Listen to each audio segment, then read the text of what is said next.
అందరికీ నమస్కారం అండి. Welcome to Srirastu creations. ఈ వీడియోలో మీకు కోన్ ప్రిపరేషన్ ఎలా చేయాలన్నది చూపిస్తున్నానండి. దానికోసం నేను సెపరేట్గా ఏమీ తీసుకోలేదు. శారీ ప్యాక్ చేసినప్పుడు వచ్చే కవర్సే తీసుకున్నాను. ఈ కోన్స్ని లేటెస్ట్ కాలమ్ డిజైన్స్ కానీ తాంజావూర్ పెయింటింగ్లో కానీ యూస్ చేస్తున్నారు. దానికోసం నేను ఈ కవర్ని కట్ చేస్తున్నాను అనమాట.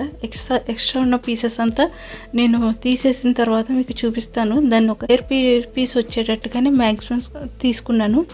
తీసుకుని దాన్ని కోన్ కింద చుడతాను. ఇప్పుడు ఈ సైడ్ కొంచెం బెండ్ కూడా మనకి డిస్టర్బెన్స్ క్రియేట్ చేస్తుందండి. సో అది కూడా కట్ చేసేసాను. ఇప్పుడు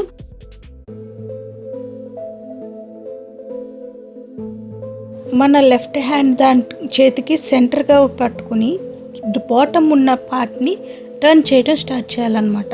చూసారు కదా, నేను లోపల దాన్ని కూడా టర్న్ చేస్తున్నట్టు అనిపిస్తుంది కదా, ఎందుకంటే నాకు కోన్ సన్నంగా కావాలి కాబట్టి లోపల ఉన్నదాన్ని అదే పైన ఉన్నదాన్ని టర్న్ చేస్తున్నాను. దానివల్ల కోన్ సన్నం లావు అన్నది డిసైడ్ అవుతుందన్నమాట.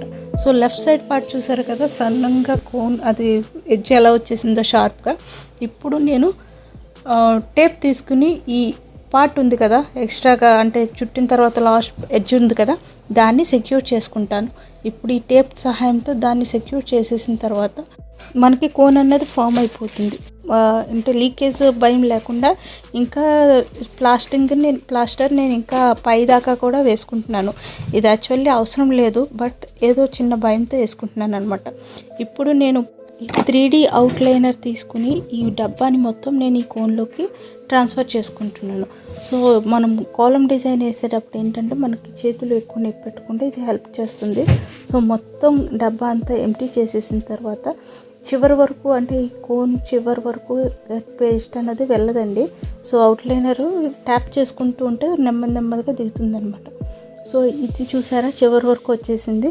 పైన కూడా నేను చివరి వరకు వచ్చేదాకా చేతి సహాయంతో కూడా నేను చేసుకున్నాను.